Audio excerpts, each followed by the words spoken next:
देखो, पिछले हफ्ते 2 मर्डर मिस्ट्री रिलीज हुई हैं और as a murder mystery fan मैंने दोनों को ही चेकआउट किया। दोनों के ही ट्रेलर बहुत बढ़िया से बनाए गए थे और बहुत प्रॉमिसिंग लग रहे थे। एक हॉरर एलिमेंट के साथ मर्डर मिस्ट्री को प्रेजेंट कर रहा था और दूसरा कॉमेडी के साथ। एक बॉलीवुड से था, एक हॉलीवुड से। तो संडे को तो मेरा प्लान क्लियर था, दोनों को बैठ के निपटाना है। अब जब मैंने इन दोनों को देख लिया है, चलो इस पे बात करते हैं। और हाँ, आखिरी में मैं तुम्हें कुछ बेहतरीन मर्डर मिस्ट्री मूवी सजेस्ट करने वाला हूँ, तो लास्ट तक जरूर देखना। तो पहले बात करते हैं सारा अली खान, विक्रांत मैसी की नई फिल्म गैसलाइट के बारे में।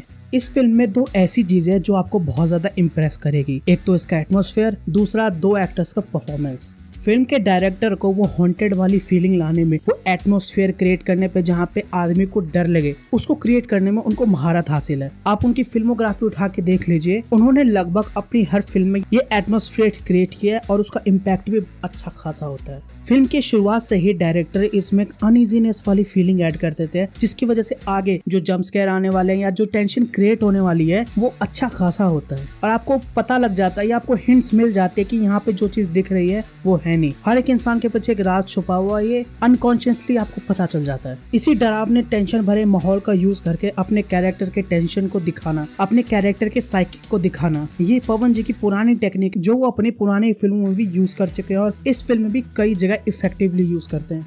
ये जो ट्रिक्स यहाँ पे इस्तेमाल हुई है, इनको बिलीवेबल बनाते हैं। इस फिल्म के सेविंग ग्रेस चित्रांगदा सिंह और विक्रांत मैसी दोनों ही इस मूवी को अपने कंधे पे कैरी करके चलते हैं। एक कैरेक्टर फिल्म के अंदर मिस्ट्री बना के रखता है और दूसरा इसके क्लाइमेक्स को। अब कौन सा कौन है वो आप देख लेना।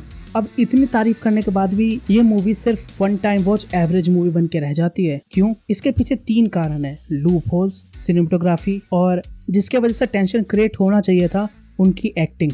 ये फिल्म लूप होल से भरी पड़ी है। अगर आप सिर्फ गिनना स्टार्ट करोगे ना, तो आपको बाद में पता चलेगा कि इन लूप होल्स के वजह से ये कहानी एग्जिस्ट ही नहीं करनी चाहिए। खैर, जब आप मूवी देखोगे आपको कोई लूप होल समझ में आए तो नीचे कमेंट्स में बता के जाना। दूसरा, सिनेमेटोग्राफी। मैंने वीडियो के स्टार्टिंग में ही आपको बताया था कि इसके डायरेक्टर बहुत अच्छे से टेंशन क्रिएट करते हैं, लेकिन वो जो टेंशन वाला पार्ट है वो ज्यादा देर रह नहीं पाता, क्योंकि इसको एज अ हॉन्टेड दिखाने के चक्कर में इन्होंने कुछ पैलेट्स, कुछ फ्रेम्स या फिर कहूँ बहुत सारे फ्रेम्स इतने काले कर दिए हैं कि मुझे तो एक बार अपने लैपटॉप पर शक होने लगा था कि यार ये लैपटॉप तो सही से चल रहा है ना, स्क्रीन में अच्छी तरीके से ब्राइटनेस है ना, क्योंकि इतना ज्यादा डार्क कर दिया था कि कुछ दिखाई नहीं दे रहा था। आपको बिल्कुल स्क्रीन के पास आके देखना पड़ रहा था। उस समय उस जगह पे हो क्या रहा है, वो कैरेक्टर क्या कर रहा है, ये जान पाना बहुत ही ज्यादा मुश्किल था। और ये मूवी के बहुत सारे पार्ट्स में जो कि बहुत अनोइंग पूरी मिस्ट्री थ्रिलर का मजा खराब कर देते हैं। Last but not the least, सारा अली खान मैम।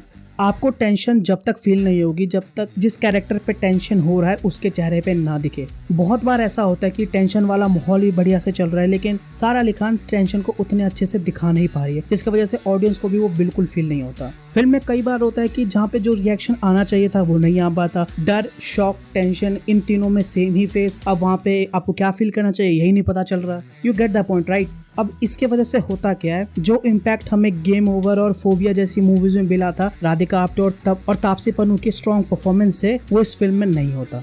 अब हॉरर से थोड़ा हटके चलते हैं कॉमेडी की तरफ। मर्डर मिस्ट्री 2 नेटफ्लिक्स पे आई ये नई फिल्म मर्डर मिस्ट्री का सीक्वल है और हाँ, स्टोरी कंटिन्यू है। मतलब होता ये है कि पहले पार्ट में दोनों मियाँ बीवी एक केस सॉल्व कर लेते हैं, तो वो अपनी नौकरी धाकड़ी छोड़ के डिटेक्टिव के लाइन में आ जाते हैं और फिर से जब वो किसी रिसेप्शन या फंक्शन में जाते हैं, फिर से एक मर्डर हो जाता है और वो इसी की इन्वेस्टिगेशन करने जाते हैं और हमें मिलता है मर्डर मिस्ट्री 2। इस मूवी में जो मुझे एक बात पसंद आई है वो है इसका इंडियन कल्चर को दिखाना। बहुत ब्रीफ टाइम के लिए दिखाया पर खूबसूरती के साथ दिखाया है। इन दोनों को एक इंडियन वेडिंग में इनवाइट किया जाता है और वहाँ पे जिस तरह का माहौल होता है ना, वो अमीर वाली इंडियंस होते हैं ना, वैसा माहौल दिखाया और वो पसंद आता है। वहाँ पे पंजाबी गाने चल रहे हैं, हिंदी गाने चल रहे हैं, वहाँ पे सभी ने लहंगा वगैरह पहन रखा है, शेरवानी पहन रखी है, तो अंग्रेजों को ये पहन के देखना मजा तो आता है, या फिर मैं ही अजीब हूँ। खैर, तुम्हें क्या लगता है कमेंट्स में बताना। मर्डर मिस्ट्री 2 अपने पहले पार्ट के पॉजिटिव पॉइंट्स को लेके आगे बढ़ती है। कॉमेडी बढ़िया से हो रही होती है, वो एक अमीर की मिडिल क्लास वाली जो कॉमेडी होती है उसको साथ लेके चलती है। परफॉर्मेंस बढ़िया से हो रही है, कैरेक्टर्स को अच्छे से सेटअप किया जाता है और फिर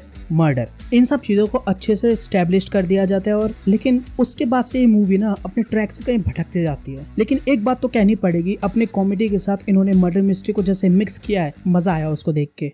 फिल्म के स्टार्टिंग से ही ये थोड़े बहुत हिंट्स हमें देना स्टार्ट कर देते हैं, जो कि हमें एंड में पता चलता है।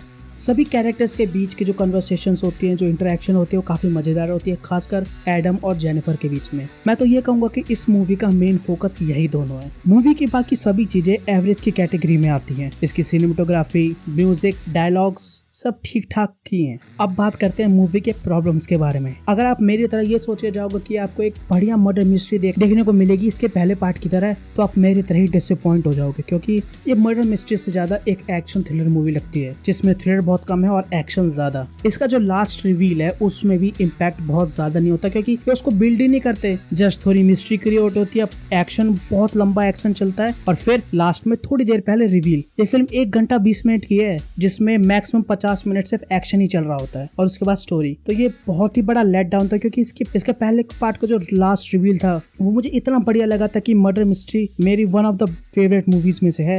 अगर तुम्हें हॉरर वाली एवरेज मर्डर मिस्ट्री देखनी है तो गैसलाइट देख लेना। अगर कॉमेडी वाली एवरेज मर्डर मिस्ट्री देखनी है तो मर्डर मिस्ट्री 2 देख लेना। खैर, अब मैं तुम्हें बताता हूँ बढ़िया बढ़िया मर्डर मिस्ट्री मूवी जो कि तुम्हारा माइंड ब्लो कर देंगी। ये फिल्मों जो मैं सजेस्ट करने वाला हूँ ये बहुत ही अंडररेटेड है। पहला है बॉलीवुड से मनोरमा 6 फीट अंडर। दूसरा है बंगाल से बाइशे शोरबोन, थोड़ी प्रोनाउंसिएशन इधर उधर हो जाएगी, उसके लिए माफ करना।